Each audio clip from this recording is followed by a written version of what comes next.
Welcome to the Bettis Musgrove Show, the podcast where personal injury legal expertise meets real-world advice to empower and protect you. Join us as we delve into the critical aspects of personal injury cases, break down legal jargon into actionable insights, and share essential safety tips to help you navigate life's unexpected moments. And now, here are your hosts, Spencer Bettis and Ben Musgrove. Well, welcome back to the Bettis Musgrove Show. As always, I'm your host, Ben Musgrove. This is my law partner, Christopher Light. Other law partners deployed with the Army still. So if you get a minute, think about him, shoot up a prayer for him and his family. That'd be great. We truly miss him. But we're continuing on with the podcast without him anyway. And today we are on Season 2, Episode 17. Sticking with our theme of just talking about awesome people in the community and the cool things they're doing, getting into the holiday season, trying to focus on giving a little bit and some of the awesome nonprofits. And I knew there were two guys that I had to get on the podcast. We're talking about being involved in the community and giving back. And we made a road trip today. We're down inside the perimeter, which is pretty different for two hillbillies that live up in the mountains. So down here battling the traffic of Atlanta. But we're here. In the rain. My boots are soaking wet right now. Toes are cold. But we made it down to the law firm of Litner and Deganian. Yeah. Okay.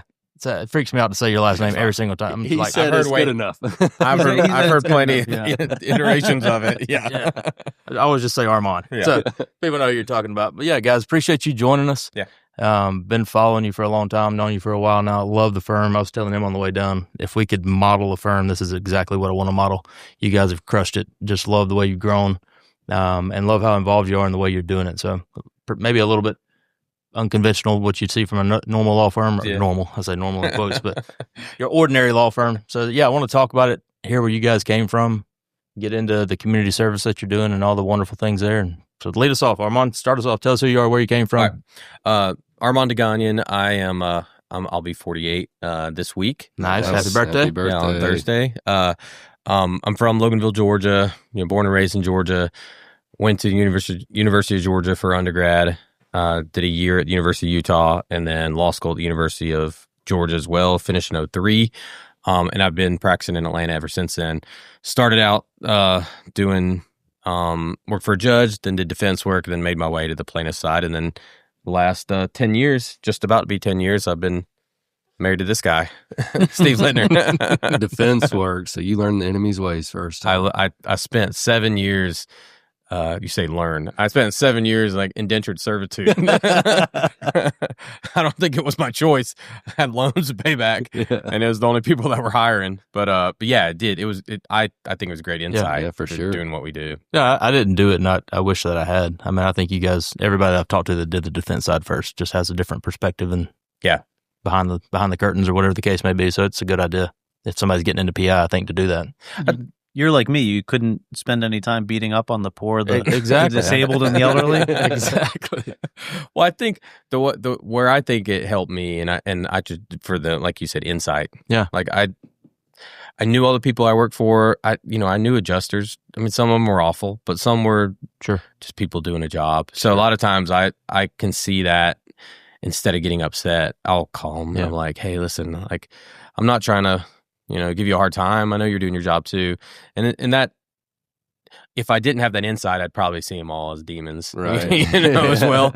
But it does give me perspective sometimes, which can be effective, not always. Yeah. Sure. You talk about married to this guy, so we'll show a picture of the billboard and talk about it. Yeah. It literally looks like a old school Olin Mills marriage photo. We've been told it looks like an Olin Mills engagement photo. It's exactly right. Did anybody ever walk in and say, wait, that's not you? Yeah, we just put it up, so we'll see if any clients come in and might turn around and head back to their car. And you didn't mention standout high school football player at Loganville. Oh, yeah. I mean, just a stud athlete. Yeah. Yeah. Still living that dream. Still living the dream, playing adult sports now. I peaked in 95. I played football and baseball in high school, and I like to I joke about I was like an okay player, but I was an all-county running back, so I like to tell everybody about that. There's only 3 schools in the county at the time. Looks a little better than okay. Steve was actually an state champion wrestler. Let's go. But he doesn't tell anybody that, and I don't like him to say it because it kind of one-ups my... Well, yeah, we need to see more Instagram posts about my accomplishments. I know. But yeah, I joke about it a lot, but it's like a lot of our client base are people I grew up with. Sure. Yeah. So joking about it's funny, but a a lot of my friends tease me about it, and it's kind of like an ongoing thing. But it does, to some extent, keep me connected with a lot of my friends because it really is. Most of our work is pretty organic based, from people we grew up with from college. Ours too, yeah. Yeah, so it's probably a very similar model as y'all to that extent. I mean, and often that's the best referral you can get, somebody that knows you and trusts you and send somebody to you. So yeah. The great part is when they call the firm and they say, "Hey, can Mike represent me?" And I'm like, "Who the heck is Mike?"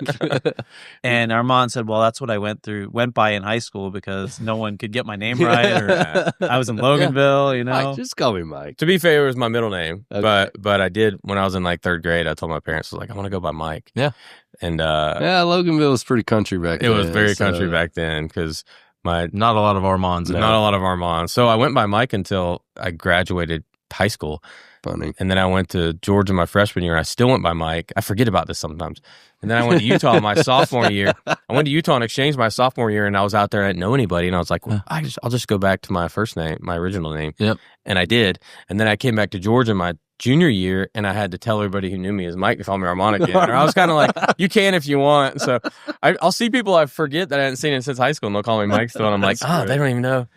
That's great. Phone. Can we speak to Mike, please? Yeah. I forgot about the all-county running back. Yeah. That'll bring him up to speed. Yeah. That's awesome. Well, Steve, what about you? Where'd you come from? I'm originally from Boston, Massachusetts. Okay. I went to college at University of Maryland. Then I went to the University of Florida for grad school. And then I went to the University of North Carolina, Chapel Hill for law school. Okay. And then I moved here because my older brother went to Emory and never left. Yep. So I followed him down here. I won't bore you with my professional path, but ultimately started a personal injury firm in 2012, and then brought Arman over from another firm in 2015, and we became partners in January of 2016. So yeah, we're coming up on our 10-year anniversary. Yeah, congratulations. That's awesome. That's incredible. And credit to you too. So I've talked about this before on the podcast, but when I first started, so I went out on my own in 16. And I tried to get to know as many guys doing it as possible. And you were one of those guys. Took me, we had a noodle bowl and talked about how to run a law firm. Learned a lot from you, so I appreciate it. You're welcome. Here we are, almost 10 years later for myself. So. Yeah. What year did you start yours? 16. 16. Yep. Oh, same. Yeah. Mm-hmm. Where were you before that? I was at McConnell and Sneed in Atlanta. That's right. Not too far from here. That's right. Yeah. Yep. And then we had our first kid, and I couldn't make the drive down to Atlanta anymore. So. Yeah. Yep. Yeah. I didn't realize it was going to be the weather we had today, so I wouldn't have suggested that. I mean, I told him this morning, we need the rain bad, but I don't want to get it all in one day. Yeah. It's ridiculous. It's crazy. So what made you start your own firm back in 12?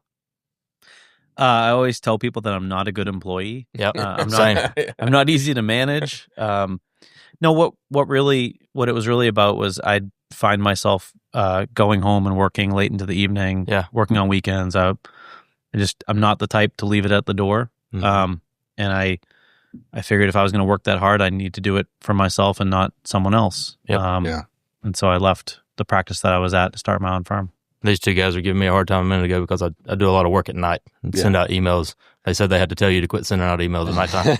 They told me, so in the first few years of the practice, I would wake up at like 2:33 in the morning, not set an alarm. I just wake up like, hey, I got to get to it. Yeah. And I would send out, hundreds of emails. Flurries. Flurries of emails. Yeah. And so like when people got in, they'd be like, holy crap, like Steve sent out like 100 emails. Did you not sleep? It's like, I've stopped that. I've been told that it raises people's anxiety, so I've cut that out. Well, he was talking about it dinging on I didn't think about that. I sent out a lot of emails at 10, 11 o'clock at night, and I guess it's dinging somebody's cell phone somewhere. So mine. It's mine. So, and it's fine. It doesn't bother me. It doesn't raise my anxiety. I just ignore them. That's what, that's what you have to do. Your partner, you're an equal. I think it raises anxiety of the other folks. Yeah. Just make them work that much harder. That's what it's doing. Inspiration. Tough way to start the day. Yeah. Well, let's talk about how the firm got started, and then we'll get into what you guys are doing. So just you two in the beginning?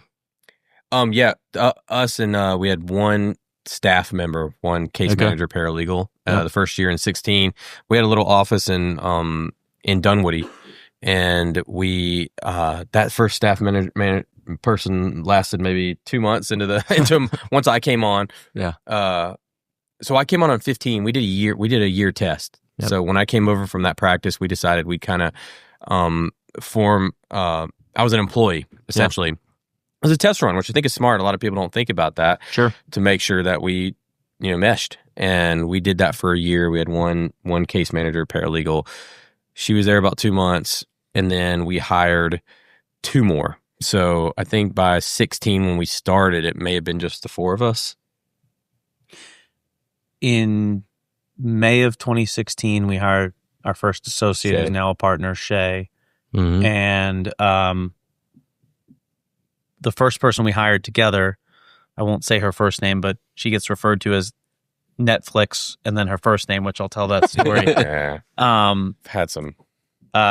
So rewinding a little bit, 2015, Arman came over from the firm he was at. Yeah. It was actually really interesting. I had run into him at Auto Torts, and I had said, hey, if you ever need help, if you ever think about starting a firm, I'm happy to talk to you about it. Yeah. And he called me.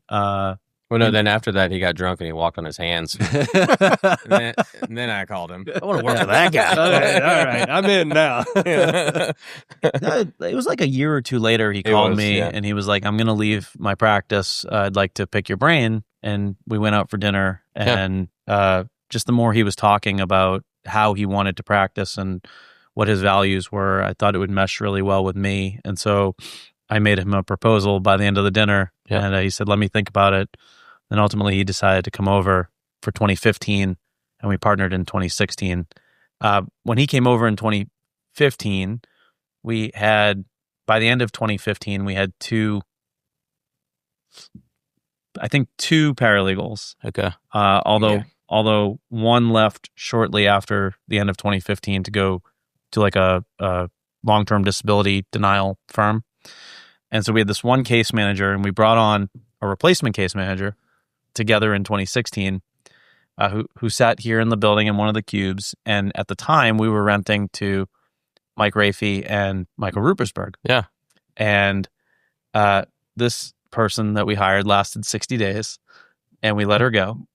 And like later that week, Rafey comes out of his office and he's like, oh, what happened to Netflix so-and-so? Oh, gosh. And I was like, what do you mean? He goes, oh, she did no work. Yeah. Like she sat in her cube and watched Netflix. His office, he had a direct view of her where he was. He never told us this. Mike, he never mentioned it while she was there. But afterwards, we found out she was watching Netflix most of the day. And then on her way out, she threw the other case manager under the bus and said some really, things that compromised that person's employment. Yeah. And so we let her go the next week as well, and hired 2 to replace. So we ended up with 2 replacement paralegals in August of 2016 and 1 new hire. So in the middle of 2016, I say all that to kind of get to where we were in 2016. The middle of 2016, we had 1 associate, 3 paralegals. 1 was a pre-suit case manager, 1 was a litigation paralegal, and 1 was a hybrid between the 2. Yeah.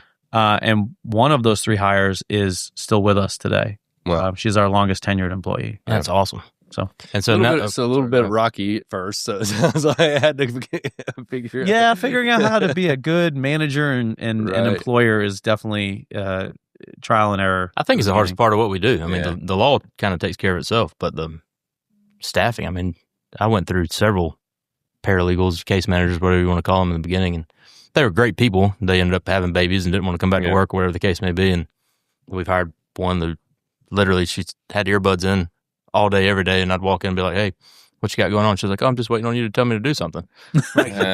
Come on. Yeah. There's plenty to do. Just pick something out of the nest there. Yeah, I think where Steve does most of the, leads most of the hiring and interviewing and all that stuff. And I think maybe what we did initially is we would just look at people, whether they were qualified. Yep. And everybody's qualified. Sure. Everybody's got experience. But then after we had some misfires, I think what we started looking at was, do they fit? Do they fit like culture? Yeah. Are people here going to get along with them that are already here? And I think that's kind of where we turned the corner. And, we have, like he said, I was just writing this for an email today to somebody. I don't know how many, but we've got a lot of people that have been here over 5 years. That's awesome. Yeah. I mean, maybe half of our employees. We have really good continuity with our staff, like low turnover. Yep. People stay. We compensate them well. And like Arman said, we hire for our personality and culture. Like, and it's different. I mean, like if you're a buttoned up, formal person, you are probably not going to fit in very well here. So he came over. He's a suit and tie kind of guy for our entire, beginning of our careers here. I mean, I worked at a firm that had, a 70-year-old managing partner.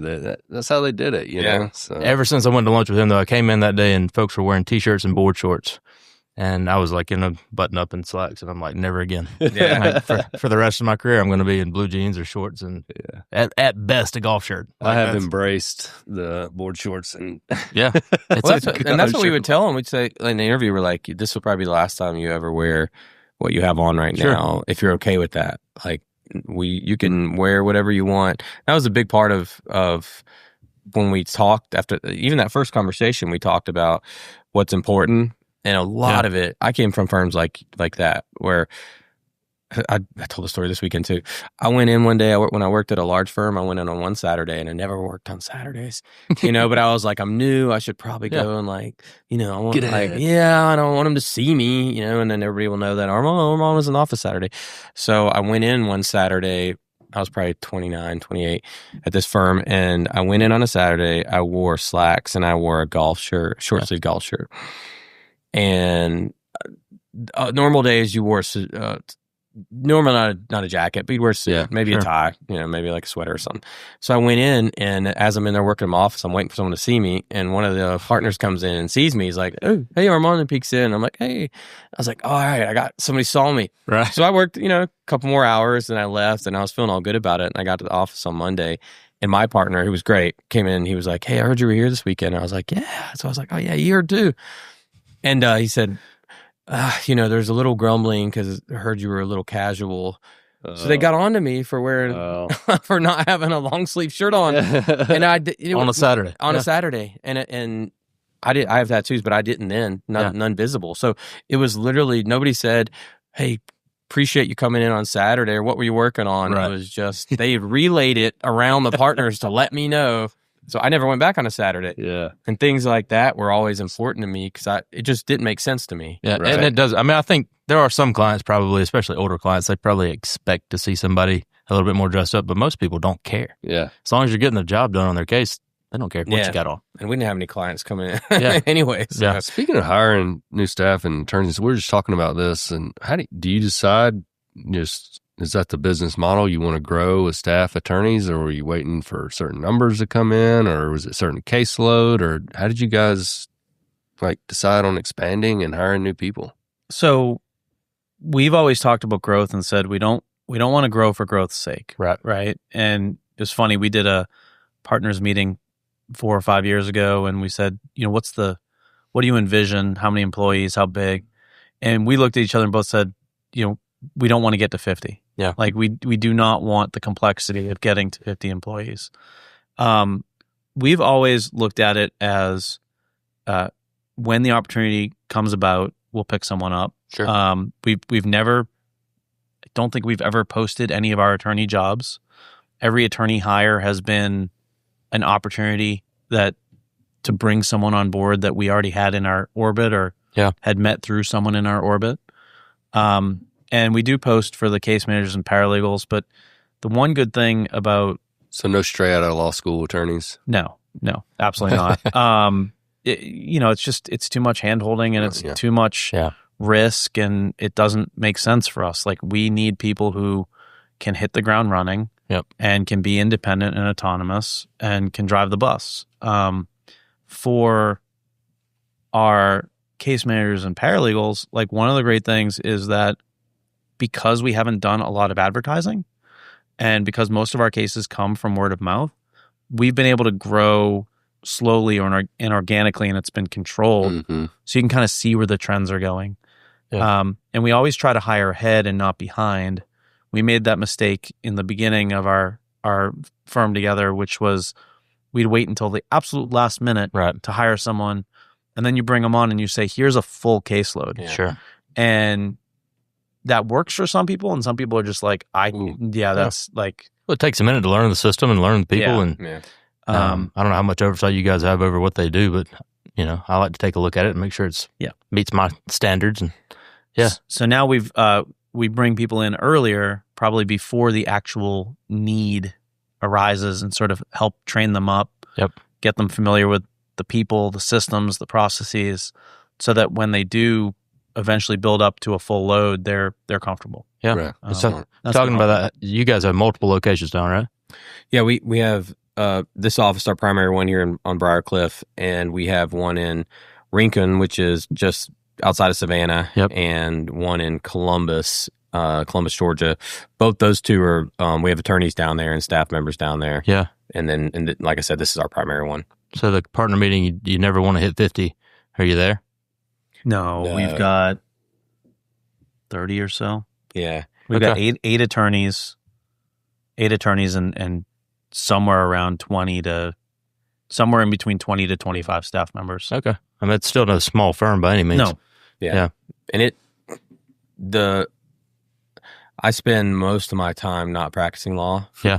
But, 5 years ago, if you'd asked me if that was okay, I would have said no. Sure. But I've kind of accepted that, and I prefer it now. Yep. Because we have all of our attorneys, all of our folks are competent, and I've kind of let go of some of those things and delegated them and given them to them, and a lot of them are better. They're better litigators than I ever was. Yeah. So, and it's hard to do. I mean, letting go of that control very is hard. Tough. Yeah. But you have to.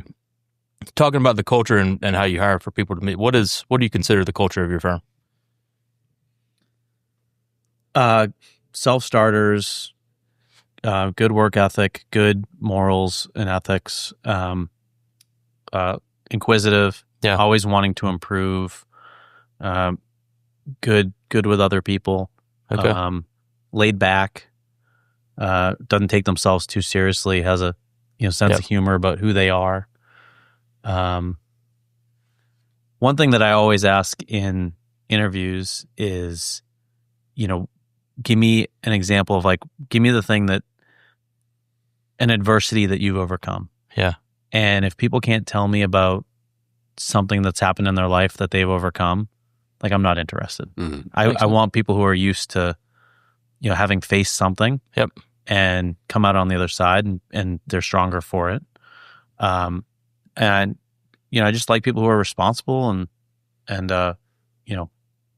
don't blame other people. Don't not take responsibility. I mean, that's one of my biggest pet peeves is if you can't take responsibility for yourself and what you're doing and own your own actions. Sure.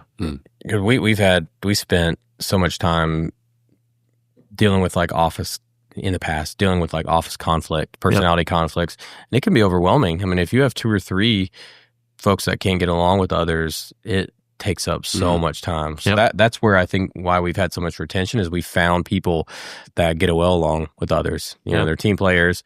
And I know there are a lot of those are cliches, but if you find one, we're not going to let them go. Yeah. Because we don't have to, we're not dealing with putting out fires constantly with non-work stuff. So we've been lucky with the folks that we have right now. And maybe my viewpoint of you guys is a little slanted because it comes mostly from your social media, which is hilarious. But you guys seem like just a group that likes to have a good time. I mean, you're successful, you take the job serious, but when you're not working, you're having a good time. You're taking silly photos and you're throwing carnivals and you're skiing and vacationing. I mean, it looks fun from the outsider looking in. I think the billboard, I mean, that's kind of, we did that as we have that billboard for a year, and we don't know what iteration we'll have after 6 months. We may do 2, may do 3. Yep. But it was really a celebration of our 10 years, like a marriage. But that was what we thought of. We could have thought of putting a serious thing up there or something like congratulations 10 years, but we really thought what is the real version of us? And that's what we came up with. Because I think what you said is true. I mean, we try to encourage our people. We give a lot of PTO. We tell them to use it. Yep. We encourage people to do the things that they love, to take up hobbies. Kind of had to force one of our partners, Shay, to kind of to encourage him, and he's done a great job of taking on something that he really loves spending his non-working time on. Yeah. But there's a big tendency, I think, especially for attorneys, to say, "I'll do that later." Yeah. I get to do that when I get older, and you never do it. So I think that is an important part of our culture is to have something outside of work. Well, I know with GTLA, you've been involved in the mental health aspect of it a little bit. I mean, for a mental health perspective, it's huge to have some sort of release to go out and do something different other than just grind with insurance adjusters all day long. Yeah, and the tendency as a lawyer is to go to socialize and drink, which is totally fine. But at some point when you get older, you've got to find healthy options, outlets and options too. Yeah. And a lot of our folks are involved in like charities. We sponsor and participate in a number of 5Ks, and we don't just go and say, "Hey, we're going to sponsor." We'll put our name on a flag. Right. Our employees go, and they organize it. They take the lead on it. I think that contributes to a lot of the continuity because folks care about it. Our employees really are friends. I'm still a little sour from the last 5K because one of our paralegals beat me.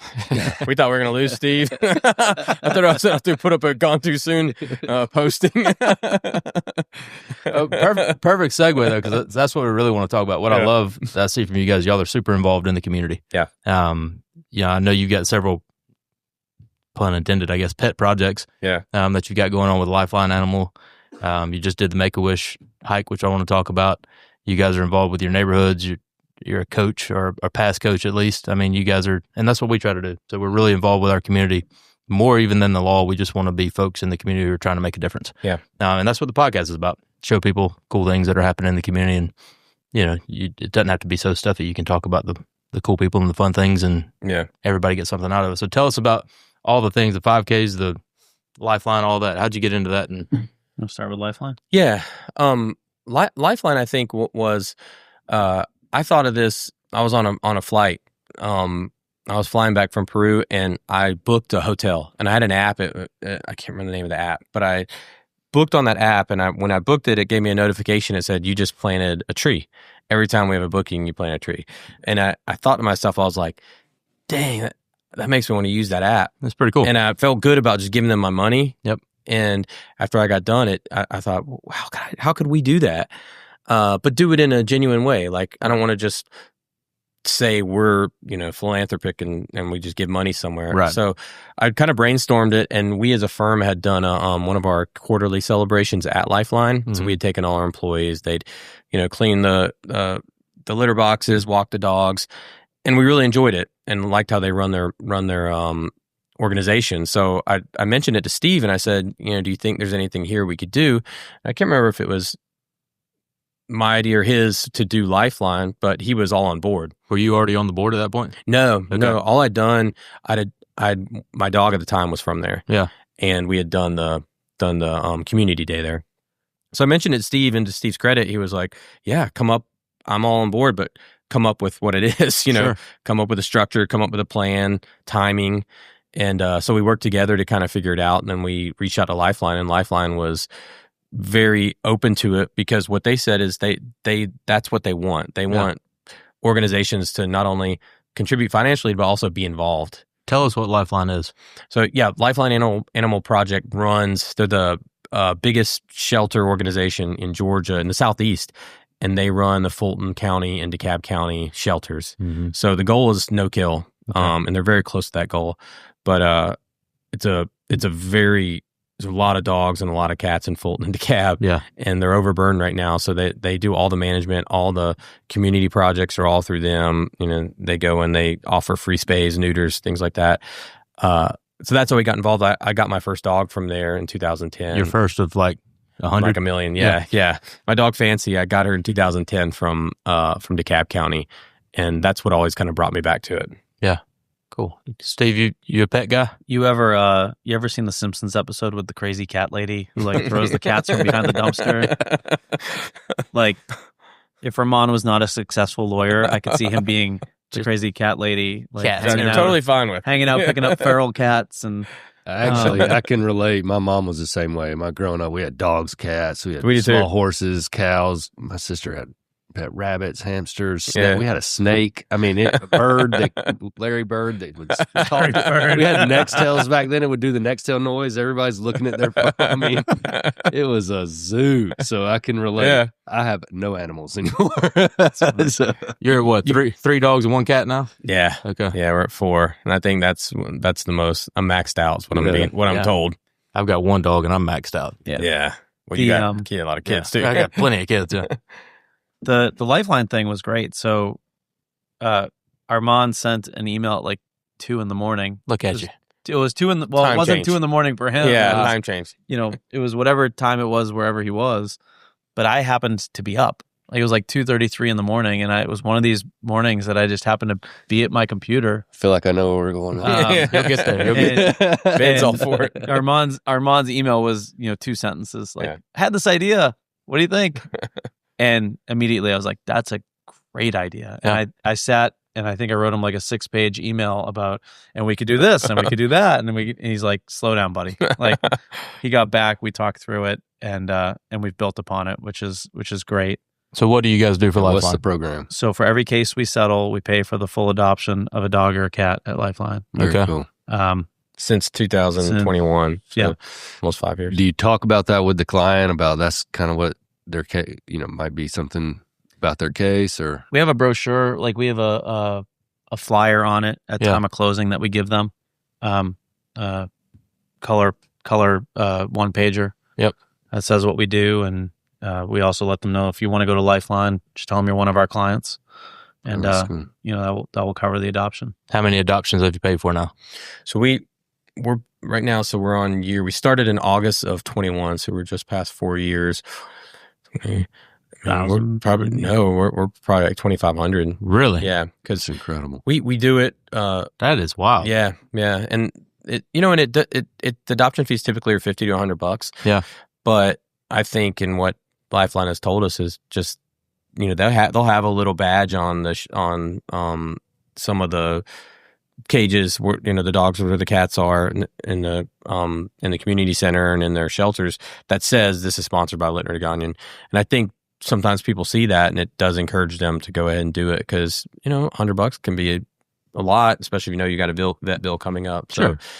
So it's been the most fulfilling thing that I've done through the firm because I needed something that the financial part and the growth part's great, but that's not what makes me want to keep doing it every day. I need something tied into it that makes me feel good.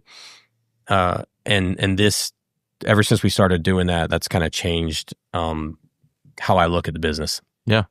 Neat. It is neat.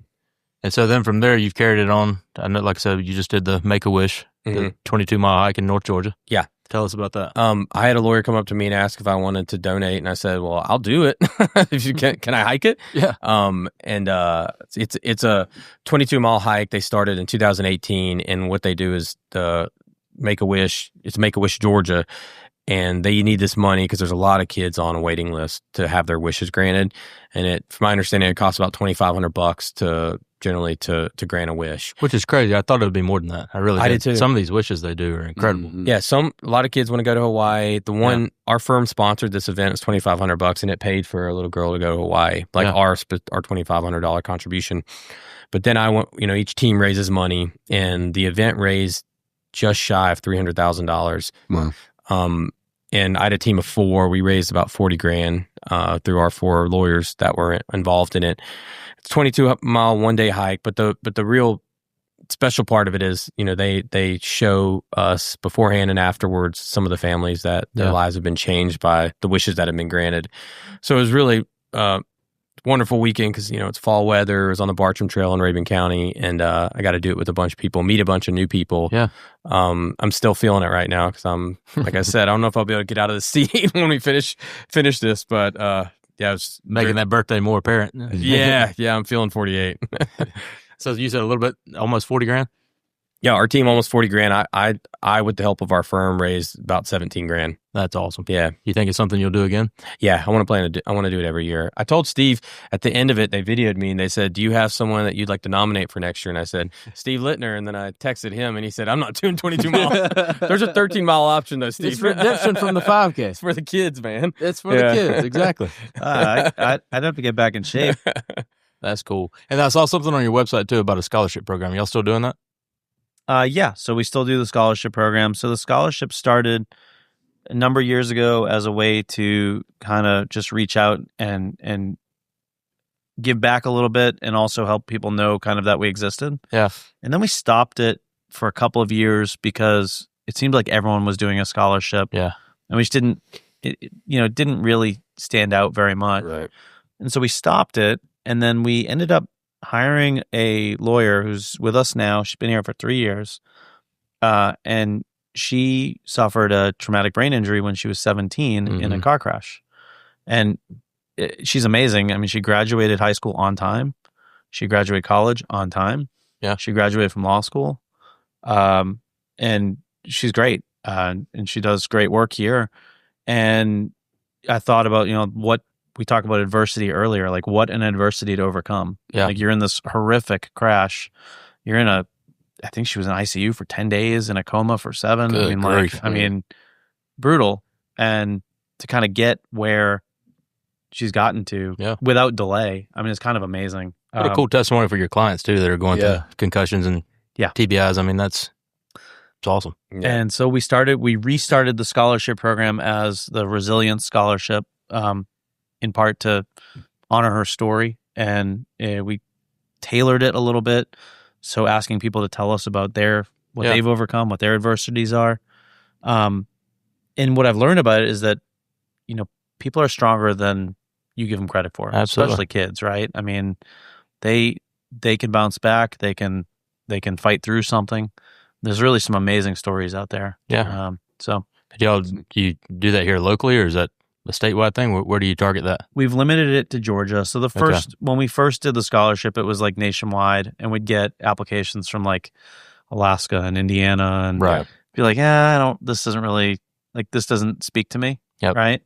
So when we relaunched it, we limited it to Georgia. It is statewide. Okay. So we do it in the spring. Yeah. So very cool. Yeah. And with Paige's story, it's given it more, I think, meaning for us and kind of direction. Yeah. Before it was just kind of, we've got a scholarship. And like you said, there's people from all over and didn't really resonate, but this one is more personal for us. So it's, we enjoy it more now. Yeah. I think that is really cool. Well, and then Ben showed me some videos of you guys. You also have a family fun fest carnival sort of thing. Skipped over that one. Yeah. We and I'll let Steve talk about how this came about. But it looked awesome. We put on. It's grown so much. We had it's huge. It's huge. Probably close to 1,000 people this year, and it's basically, if you think of, does Forsyth do a county fair? Yeah. It's basically like a county fair. So we got petting zoo, all like Ferris wheel kind of rides, vendors. But the real special part, Steve came up with this idea in 2018, and I was a bachelor, and I was probably 39, and I was like, what in the world is he talking about? Carnival. Sounds like a kid. Yeah, I'm like, what do we have? Like, it's like a circus? Like, how does this fit with like a law firm event? Like, who's going to come to this? But to his credit, he saw the vision of, I think people were looking for an outlet, like looking for something they can take their kids to, something they can do on a weekends. And the biggest part of it is we make it entirely free. So through other vendors that sponsor, and we've partnered with the Moses firm this past year on it, Moses Kim firm, and we make from entrance to the rides, to the food, to the concessions, everything is free. Wow. So we essentially we're like, we don't want people to have to spend $1. Where do you do it? The King and Queen building has a field there in the concourse. We do it there. We've done it there every year. Pretty cool backdrop. Except for COVID. Makes some great drone pictures. Yeah, with the King and Queen building right behind it. But it's fun. I mean, it really is like a county fair, and people come and they keep coming back. We had about 1,000 people this year. That's incredible. Yeah. Especially today's day and age. It looked fun. Having 4 kids, it's not cheap to take them anywhere. No, So. and you can just set them loose because it's kind of self-enclosed. So that's, I think, what they like about it. They can talk with adults, and they can let their kids go, and they're not having. You had Lifeline there too, right? Yeah, we had Lifeline there. We had the ovarian cancer, which is close to one of our employees. Her employee's father-in-law runs it. So we try to involve all the charities and stuff we're involved with there as well. So Fall Fest was it kind of came from 2 ideas. One was a memory that I have of my dad's family day for his workplace. Yeah. So my dad worked at AT&T, and I have this kind of vivid memory of being a young kid and going to their all-employee festival day and having a really good time. And then the second part of it, I was out at a dinner with some vendors, and I was talking to Jody Kidd, and we were lamenting about how there's really not anything for people to gather with their families and not centered around, alcohol. Right. And so I said, I really would like to kind of put together a family gathering. And she encouraged it, and she said that would be a great idea. And I went back and I proposed to him that we should do this festival. What, a carnival? The bachelor with the tattoos. Yeah. And the first year, we didn't really know who was going to show up, but we had 235 people come. Yeah. And they all had the same feedback for us. This was fantastic. This was the best thing I've come to all year. And so we decided to keep it. And we didn't know if it was going to be more than a 1-year thing. Yeah. Right. But we decided to keep it and build on it every year. And so this year and last year, we've got about 1,000 people. And it's the same people. Yeah. It's the same. It tends to be the same people every year that have come 5, 6, 7 years. And they're like, this is my kid's favorite day of the year. And the people that come for the first year, there are people who have known us, and they come for the first year and they're like, oh my God, I didn't realize that this was going to be what it was, or I'd have come the last few years. And then they become kind of the people that are coming every year. I'm going to bring you 4 more kids next year. You should. You guys take them and just maybe 6. Yeah. It's my kids' favorite day, one of their favorite days of the year, and we've heard it from multiple other people who have come that their kids look forward to this every year, and they say, "When's the Litner Fun Day? When's the Litner Deganian Fun Day?" Well, they can't pronounce his name. So when's that carnival? When is it? It's in October. It's the third Sunday in October usually. And I'll say about it too, all the stuff we do with Lifeline, with the Fall Fest, with Make-A-Wish, it's selfish too. Sure. I mean, it's an opportunity to market and get our name out there. And I'm much more comfortable doing it that way. Yeah. Because, you see I can say, what can we say? We can talk about justice. We can talk about how great of lawyers we are. We can talk about our recoveries, which we do also. But it's nice to be able to say, here's what we're doing. And we're actually involved in it. It's not just we're giving a check to somebody. We're actually out there doing and involved in charities and involved in things that are close to us. Yeah. And I like talking about that. So and that's what I meant in the beginning when I said a little bit more unconventional. Yeah. I mean, it's not the button-up suit and tie and you're just putting up billboards with $3 million recovered on it. I mean, you guys are out there in casual clothes talking about the cool things that you're doing, not necessarily about how much money the firm's making. Yeah. I think that's awesome. The interesting thing about Lifeline and Fall Fest is none of it is directly tied to revenue generation. Yeah. We don't track our ROI on it, right? We don't look at it and say, oh, we've got to get X number of cases from these initiatives, right? We do it because we want to. Yep. Yeah. You had asked me earlier, what do we get out of Fall Fest, right? And what I get out of Fall Fest is just seeing the joy and the happiness, to be able to have that kind of magical moment where kids get to play carefree, run around. Yep. No one's paying for anything. Yep. I mean, it's great to see so many kids have such a fun I have a great time at it. I don't have any kids. I mean, I go and I'm exhausted by the end of it. Yeah. Do you bring your dogs to it? No. My dogs he are did terrible. 1 year and then never again. Those dogs I are realized awesome. very quickly that was not a good idea. Smush was uninvited. You need to meet Smush. That's a cool dog. Okay. They just want some loving. That's all there is to it. Oh, yeah. You spent a lot of time with them in Utah. Yeah. Well, let's talk about you guys personally. So outside of the firm, I know, Arman, you're real big in outdoors. Obviously, we just talked about skiing, but with the Knowles program, you still involved with that? UNC going on an epic adventure every year? Yeah. I tried. Knowles is a national outdoor leadership school, and I did a 30-day course when I was in college, and I try to do something with them every year. And I've involved a couple lawyers like Kate Perrion is gone, the Moby's family is gone, Michael Moby's, and I keep recruiting other people. But for me, it's just a way to for a break from what we do. Yeah. I mean, what we do is, if you don't acknowledge it's difficult, you drown in it. Yeah. And then you usually end up having to dig yourself out of it, and it's usually a crisis at that point. So it's always been important for me, just the way I operate is I got to do something hard. I got to do something outdoors. I got to spend time doing that. And I've found a lot of lawyers gravitate towards that, whether it's like the Make-A-Wish Trailblaze Challenge or getting outdoors, skiing like we do together. That just makes what we do on a daily basis, especially folks that run their own firms. Yeah, it makes it so much easier because you got an outlet and it's a healthy outlet. Sure. I've had plenty of unhealthy outlets, but as I've gotten older, I've learned that that's not sustainable. Yeah. And that's what's led me to, really focusing on things that I actually enjoy as opposed to things that just take my mind off of it. Yeah. Is parenting a healthy outlet? Oh, yeah. I haven't quite figured that one out yet. It's an outlet. I don't know if it's healthy. It's a dark outlet. Arman's got all this time for stuff, and I'm like, I got 2 kids. I just spent the whole weekend in a gymnastics gym. Yeah. My wife's in Michigan on a work trip right now, so I'm solo parenting our 4, and nothing healthy about it For how long? until Tuesday. Oh, So dang. she'll be back. But Yeah. goodness. I mean, this morning, mad dash to get everybody dressed and ready for school, and they wouldn't comb their hair. Like, FaceTime mom, she's like, "You going to comb your hair before you get on the bus?" I'm like, "Oh, yeah, we should do that." Well, Just trying to get that's her the there. crazy part. Is it's a mad dash with 2 parents. Yeah. Yeah. Like every morning in our house is like, who's got this? Who's got that? like a You're walking cartoon. the dog. You're doing the water And the bottle. night It's before we like- lay out clothes, we get backpacks ready. Like, it shouldn't be that crazy, but it is. Every morning. Every single morning. I got to school one day and they opened the door for my kid to go in, and she looks at it and she goes, I don't have my shoes on. I was like, can you just take her anyway? And they're like, I'll be "No, right back." We can't take her with the shoes. I'm like, God. That's why I go skiing, is so I Yeah. can get my break from that. And I go to work for the same reason. That's my quiet time. Well, what about you, Steve? What do you got going on personally? I know we talked about you being a previous coach for youth sports and wrestling.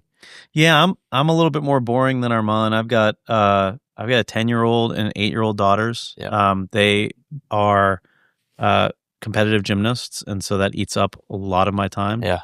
One thing that is absolutely fantastic about having my own firm and being my own boss is I get to control my schedule. Yep. So I leave every day. I pick my kids up from school. I drive them up to gymnastics. Mm-mm. I tell clients, like, don't try to call me between this hour and that hour because my kids are going to be in the car. I'll call you back after. Just text me if you need something. Mm-hmm. Being able to be present with my kids, being able to be a good dad, like, that's important. Yep.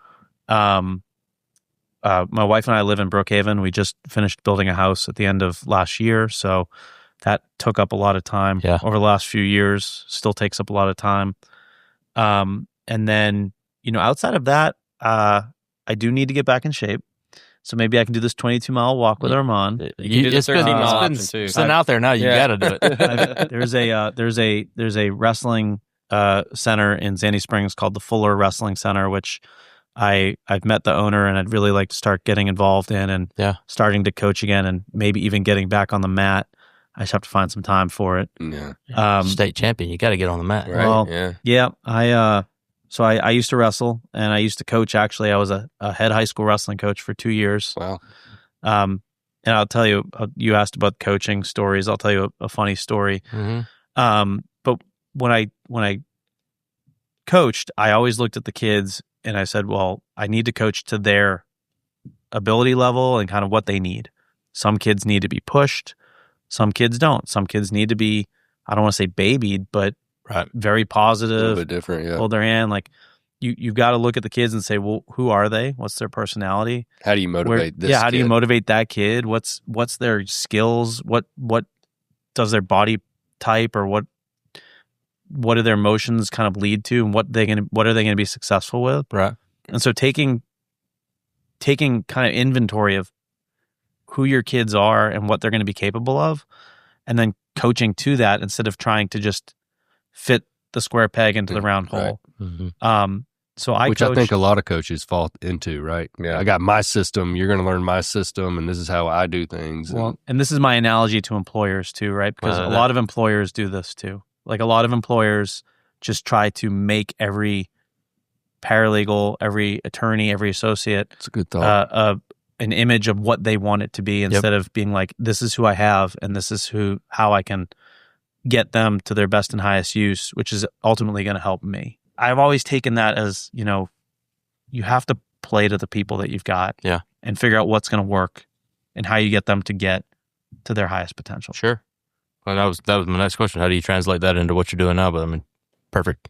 So Perfect example. we try to put people where they're comfortable, right? If you've got a litigator, you give them cases to litigate. You don't give them pre-suit managed treatment. If Right. they're used to working on big cases, you don't give them the $25,000, $50,000 mudslingers. Right.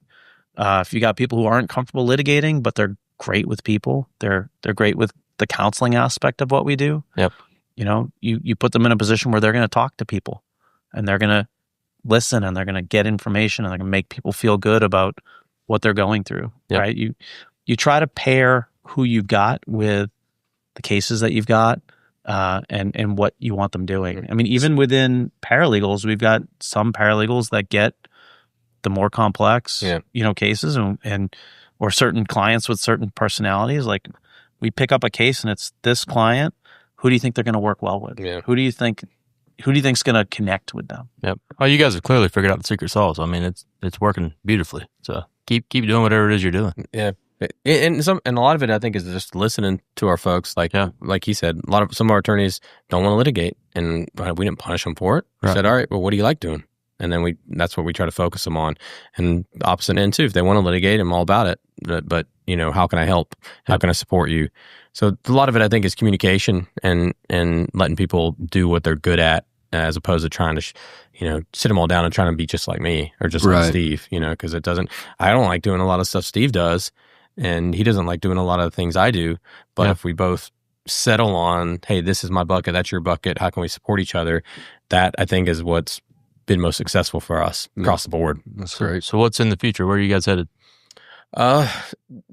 Hopefully not. I mean, I think we're not much bigger. Like we said before, we've kind of decided years ago that we kind of like the size that we're at. Yep. If there was the need for growth, we'd have to kind of figure out, does that mean we adjust our case criteria? Do we have too much? Do we send it downstream? What do we do? Because we like our size now. I mean, like you said, we're about 30 people, 8 attorneys, and anything more than that seems you lose. I think we would lose what kind of sets us apart, which is the personal stuff. Like, I give my cell to every client. Steve gives a cell to every single client. Never been burned by it. It's a way for me to stay in touch with them. And I tell them, if you can't, you always can get me. There's no way you cannot get me because you've got my cell. And I like that. Like, I know most of our clients, especially the ones that come through me, I talk to them regularly. I'm still friends with them. I hang out with them. Yeah. They go skiing with them. Yeah. And I don't like the idea of practicing outside of that. And I think Steve's kind of the same. I think the next 5 to 10 years is a lot of more of the same. Yeah. Right? Like, build relationships, build deep relationships with people, take care of people. I get a lot of pleasure in taking care of our clients, like knowing that they are getting good representation, knowing that they are being heard, knowing that they're getting good results. One of the questions you guys had posed earlier was, talk about a client that you have a good memory of. Yeah. And I was working, before I started my firm, I was working at another firm, and I settled the client's case for, it was not a huge settlement. It was maybe $60,000, something like that. Yep. And she got a check for, I think, 17 or 19. And she came in and cried in my office. And she's like, I know this probably isn't like life-changing money for you, but like, this is tremendous. And thank you for believing in me. Thank you for not just, not listening to me. She had a complex medical history. It was an aggravation case. And she had been turned down by a couple of lawyers. Yeah. And so kind of just being able to hear and decipher what she was saying compared to her medical history and going to bat for her. Yeah. And then seeing the reaction was, I think, a big driver. That's part of what we do. Yeah. I mean, absolutely. And a lot of it's cliched. We say like, oh, we listen to our clients, but like, I mean, we are on the, he's on the phone with them all the time. I'll sign up a new case and I'm like, all right, who should we assign to? And he's already called him. I'm like, I just talked to him. You don't need to call him again. Yeah. But it makes doing this a lot easier because we sign each client who we think would fit best with them. Yeah. Which case manager, which attorney is going to be personality wise. I think that helps because, who trusts an attorney? Well, that's what, and I tell Ben this all the time, because he'd never really done anything else, but I came from a very corporate sort of practice, and it was business and money. How do we make rich people richer, sort of thing. And then the first week I'm over here, we're sitting in a family's living room. Their son had just passed in a motorcycle wreck, right? And it's just like, I didn't know that this really existed in the practice area. So say what you want about personal injury attorneys and some of them and some of the reputation stuff, but what I've seen so far is it's helping people. Yeah. And Well, so and I even think it's outside of great. the money, it's just they've got somebody that'll listen to them. They can tell their story. The insurance company doesn't care. Yeah. It's just a number. So they got somebody to talk to. You can find them answers. Like in the case you're just talking about, there's not a lot of money there, but what happened to cause that accident? That's really what they want to know about. Get a little closure. And you don't get that in a lot of other lines of work. And then, like you said, it allows us to do cool things like the charities and go out hiking. And we, I mean, I don't know if last time I looked, like, everybody distrusts lawyers. Sure. Especially personal Especially injury ambulance attorneys. chasers, Yeah, right? well, we do. So they go in with usually the worst case scenario, impression or expectation of what we're going to be. And what I always enjoy is kind of breaking that expectation and then realizing like, oh, he actually called me back. He actually cared. Yeah. And so it gives me a lot of gratitude because they're always really, I mean, it's a low bar, but just the fact that I picked the phone up, that they're always like, thank you for answering the phone. I'm like, well, I should. Like, right. I'm going to make money off of your case. You hired me. Exactly. But they're still always surprised. I see that a lot more than I see people, griping at me for not doing enough. So that part of it I enjoy because I came from the culture that you did too. And I didn't talk to people. I didn't have clients. I just had adjusters, And so now I've got actual human beings that seem to be thankful as opposed to someone cutting my hours. Yeah. Absolutely. There's two things there that I want to touch on. So the thing about the kitchen tables, the family rooms. Yeah. I cannot remember the name of the book. If I come up with it, I'll send it to you guys. But when I was in grad school, I read a book that a lady had written about, I think it was called like Stories from the Kitchen Table or something like that. And it was about, how cultures and norms and storytelling came from these conversations that where people feel comfortable talking. And that was really important when we started our practice. Like prior to COVID, we drove to everyone's house. Yeah. No matter how small the case, no matter how big the case, we drove to them. We met them. If they would let us, we would meet them in their home. Yep.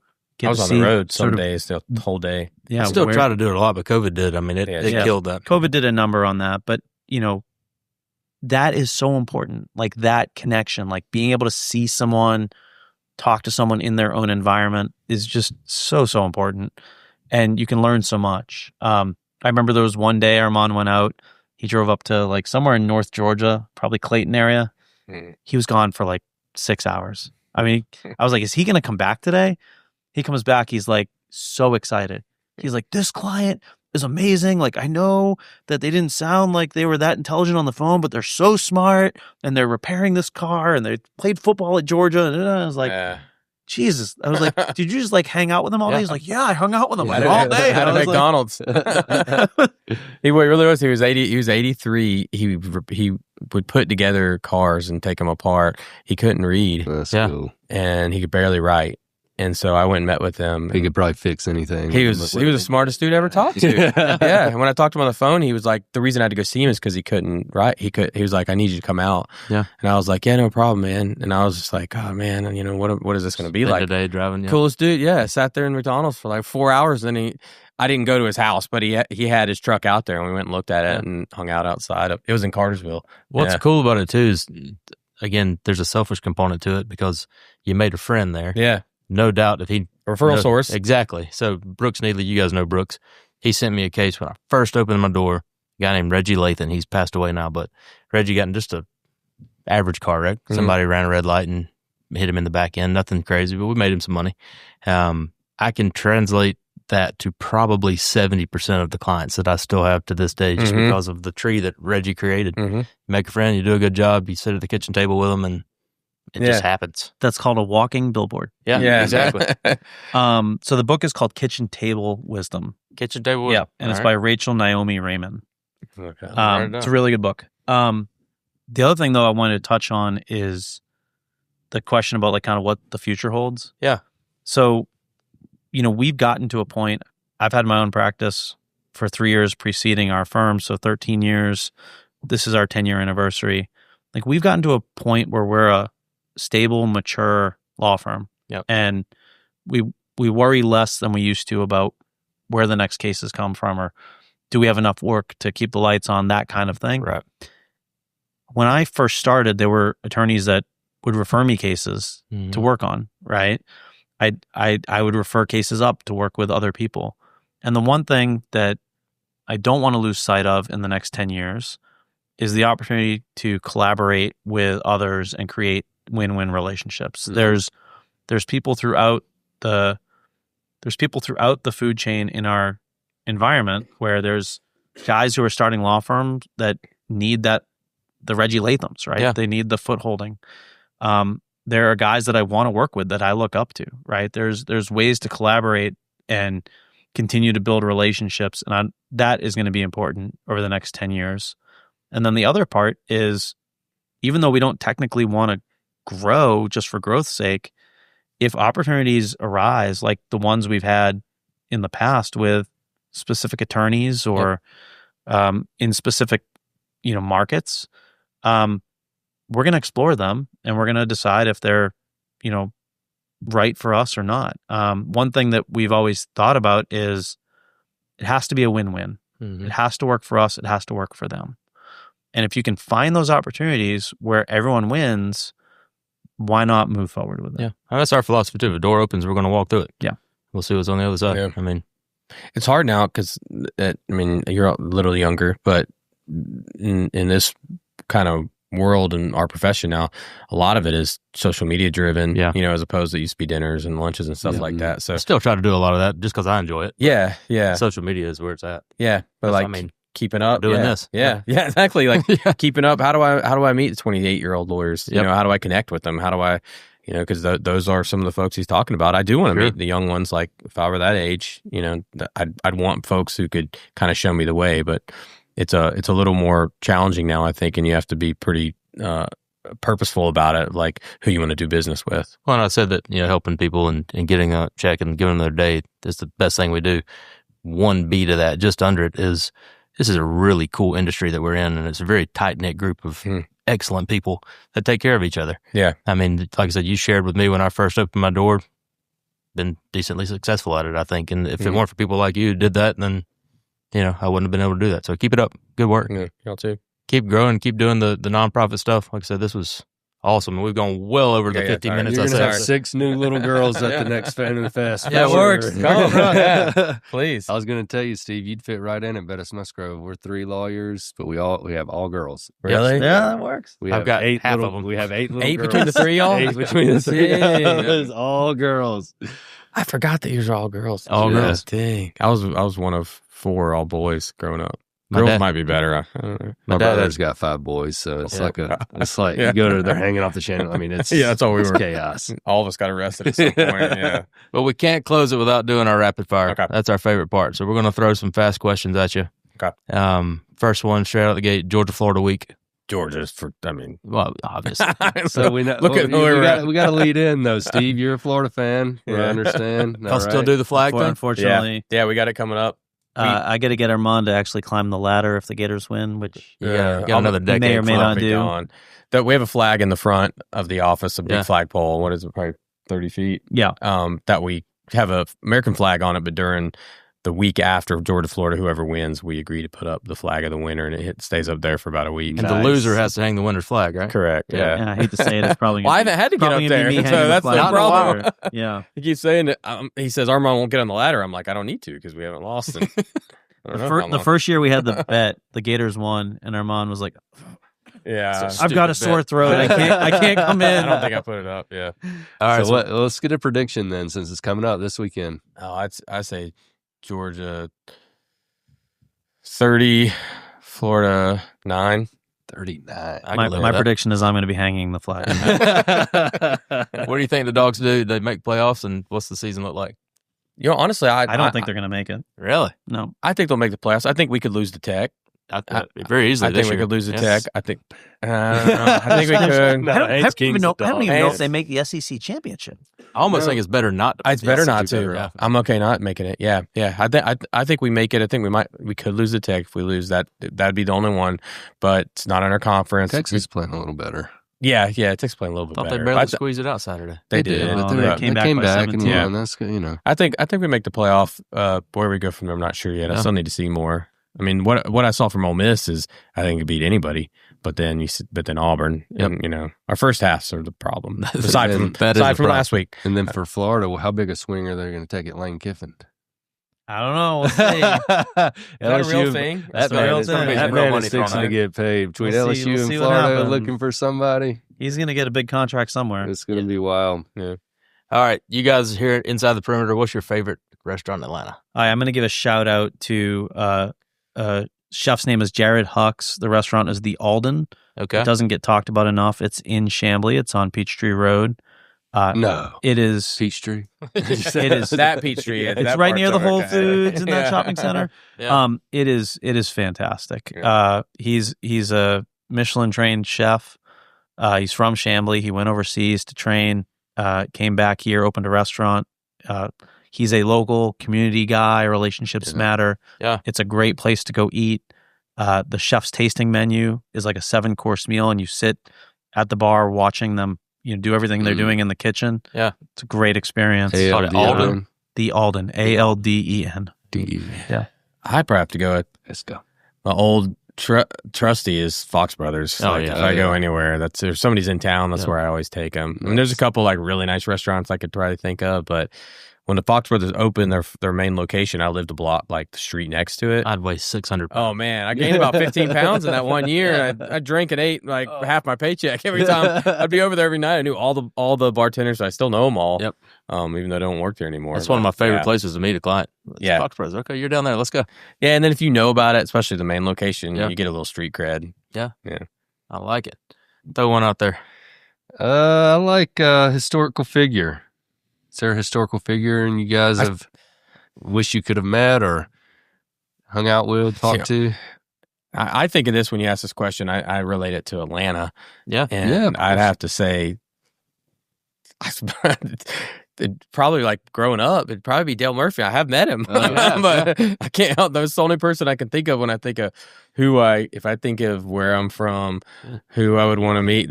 Has like an Atlanta that makes me think of Atlanta growing up here. Yeah. It'd probably be Dale Murphy. You've met him several And I've times. met him, and he's the nicest freaking guy in the world. Is he on the mural? He is. Okay. He's on the We'll mural. get a picture of that. Yeah, he is the one. I've only met one. Like, they say, don't meet your hero, so you're not let down. He was cooler and nicer than I ever had hoped Expected, he would be yeah. to like a normal person. Yeah, Cool. What about you, Steve? Historical guy you want to meet and have dinner with? Tom Brady. So I'm a Patriots fan. Brady. Yep. He's I was at the Snow Bowl. I was at the Tuck Rule game. I got to see the rise. And I admire sort of what he brought to the team and his work ethic and his Undeniable. leadership. And I would love to have dinner with him and pick his brain on sort of how he did that for so long and so well. Yeah. Because he was, a very good leader. Very good leader. You hear that? You're hungry. Get him Let's saying go. ever since I mentioned Fox Fox Brothers. Brothers. Yeah. What'd you think about the roast of Tom Brady? Yeah, that was weird. Not a big roast fan. Yeah. Not a big roast. Not a big roast fan. I laughed Yeah. until I cried. That was Yeah. I great. don't know who gave him the green light to do that. Yeah, I wouldn't- Yeah. All right, so keeping it on the food track while my stomach yells at me. The last meal you ever get to eat, where are you having it, and what is it? Probably sushi. Oh, I don't know that I've got a specific place, but probably a stuff yourself to your full sushi meal from a very good sushi place. I can get behind that. Mine would be like an all-star from Waffle House. Honestly. Katy Perry I do it every McBride. weekend. I do one every weekend. We hike. My girlfriend and I hike Stone Atlanta. Mountain Saturday or Sunday, and we always go to the same Waffle House afterwards as a reward. Yeah. And anytime I'm traveling out of the country, that's usually what I'm thinking about. That's the first time we've ever gotten to Waffle House. Yeah, I know. That's going into the Wall of Fame right there. I love it. What about vacations? Where you guys like to This go? guy. Well, I what's your travel a lot. How about for you? What's Yeah. your favorite spot? I'd say, I've been to a lot of places, and a lot of times it's the most recent maybe that I've been to. Yeah. But my girlfriend lived in Thailand for 2 years, and she always talked about Thailand. And I'd never been to to Southeast Asia. I've been in the Middle East. I've been to all around there. But we went to Thailand a couple months ago, and I will say, what I loved about Thailand was how simple, like the people are so nice. The food's obviously awesome, but just like I was in shorts and flip flops, and I'm not a beach or flip flop guy, but I was just in short and flip flops and like a tank top, and walking like I'd walk the streets. I get up really early. I walk around. I kind of like get a feel for what people are like. I'll get up at 6 a.m. to start walking wherever I am, and there's something about it. I love how. And I think it's a lot to do with like the Buddhist culture and all that. Yeah. People are just cool. Like, they're not worried about, they don't make plans. Everybody's just kind of hanging out. And I was like, I could probably live here. And that was kind of, to me, and I told my girlfriend this because she always thought I'd hate it because I hate heat and I sweat so much. Right. But that to me right now, if I could go anywhere again, I'd probably go That's back. cool. Yeah. So you guys give me a hard time about how much I travel. This guy blows it out. Blows you out a lot. Yeah. Yeah. Now that Spence is deployed, I'm in the office with our paralegal. We got one paralegal in, one out. And so it's me and the paralegal all day at the office. He's never there. Planning a ski trip. It's all right, Ben. Yeah, it's fun. I'm with you. What about you? Best vacation I've ever taken is safari. So Okay. Wow. yeah, definitely go on safari if you can. But the place that I really enjoy going back to is I enjoy going back to New England in the summer. Like I love Boston. Yep. Every time I go back, I'm like, I could see myself here. You've lost your accent. Yeah, I never really had it. Okay. We talked about buying a condo, and We talked about starting we talked about starting a Massachusetts I love Boston office. too. You get reciprocity there? For Yeah. your license? Nice. Yep. Not going to happen. That's not in the cards. Yeah. But We're going to a Red Sox game in the spring. yeah, we're going to the Red Sox game in the spring. We got 2 lawyers that we're taking with us who have never been to Fenway, and so we're gonna Awesome park. show them the park and If you need 2 more, just let take us them know. on. Have you guys ever been? No, never I been. haven't either. Oh, man. wanna come? I've never been to Boston. Yeah, Really? Yeah. Oh, it's I great. will I'll share the Yeah. dates with you after. You're welcome to come. Yeah. We got 6 right now, so if you want to go to 8, That'd be a good time. at 8. Fenway's like a high school field. I mean, it's awesome. That's a man. bucket lister for me, it for is. sure. Yeah. All right, I'm adding you to the list. All right. Put Yeah. us on there. Well, let's close it up. We've been doing this for a while. Yeah. Why don't you guys tell us where they can find you personally or find the firm and all the nonprofits and everything else you got going on? Website is www.litnerlaw.com. We didn't put my name on it because we figured it'd be Too too difficult. confusing. Same email is all the same. Arman at Litner Litner Mike. Law. He kept telling us, I was like, I don't need my name on there. It's Yeah. like the email is fine. I was like, because he already had his Yeah. firm, and I was like, Yeah. you don't want to add mine because I don't want to respell it every time I give my email out. Well, and for stupid Google AdWords and clicks and all that stuff, with Yeah. it already established, that's the way to go. for sure. Yeah, yeah. And our Instagram's at litnerlaw.com. Or is it Litner Law or Litner Deganian? But actually, it's Litner Law. yes, It's the same as the email. at litnerlaw.com. My personal Instagram is I love mountain lions. I'm fascinated by mountain lions. I've never seen one in the wild.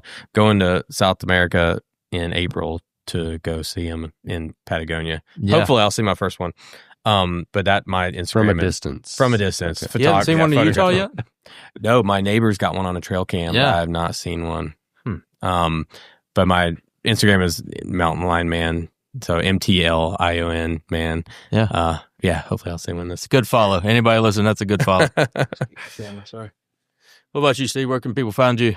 Shoot me an email. Okay. Steve@litnerlaw.com. 2:00 in the morning is perfectly fine. Yeah, anytime. I'd love to meet some new people. If you're listening and you want to talk shop, I'd be happy to do so. Send me an email. Steve's a Happy to good guy grab.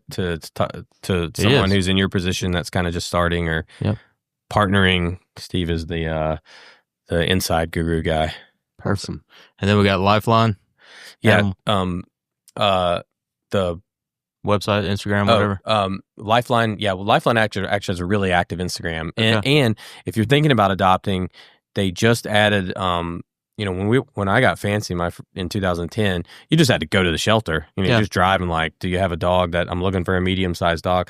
Lifeline has done a really good job on their operationals of if you're looking for a pet, it's like, it really is like shopping.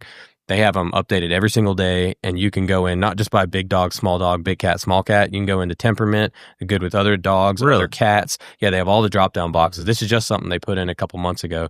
So if you go to, I think it's lifeline.org, or if you just Google Lifeline Animal Project, you can search. They have 3. They have one in Fulton, one in DeKalb, and a community center in DeKalb, and you can search all of those for the kind of dogs you're looking for. Go in and tell them that you saw the podcast and let these guys pay for the adoption. I'll pay for it. If you go and you adopt, just tell them, and they'll put it. They'll comp on your your tab? adoption. Yeah, All right. because they can move around which pet it's on. So Yeah. I'd love to cover somebody's adoption. That's great. And then next year with the Make-A-Wish, let us know. We'll blast that out there and raise some more money Yeah. for you. You probably do it. I could do it. Yeah. Yeah. I don't have any hiking You don't do gear. any. You don't do any big events in the fall. No. I ran Wilmington Ironman 2 years ago in the fall, but that's the only fall thing I've ever done. Did you consider? I'll send it to you when we started. If either of y'all interested, you That'd be bring your fun. families, and they stay at the that golf country club in Clayton. But a lot of people bring their families, and you just stay in a room, and then families can go hang out in Clayton while you're doing it. My wife's running a half marathon in December, so we're going to watch that in Kiowa. Oh, really? Yeah. She's never done one, so it'll be fun. That's where Auto Torch is next year too. Is it really? Yeah. Okay. At that one resort in Kiowa, whatever it is. Oh, the one in Isle of Palms? No, it's on It Kiowa. is Kiowa? Yeah, it's actually Kiowa. Awesome. Yeah, for the It'll first be time. his first one. Yeah. Oh, really? Yeah. It's a lot. I've never I'm been. excited about it. I've been to Kiowa since I was a kid, so Yeah. I'm excited about it. Cool. Well, man, I appreciate you joining us. Yeah. Steve had to run out, but Yeah, he probably had to pee. appreciate it. Good conversation. Yeah, thank you guys. Appreciate it. As always, you can find us bettismusgrove.com, all your socials, Bettis Musgrove, and get your podcast anywhere you get your podcast. Till next time, stay safe, stay healthy. God bless.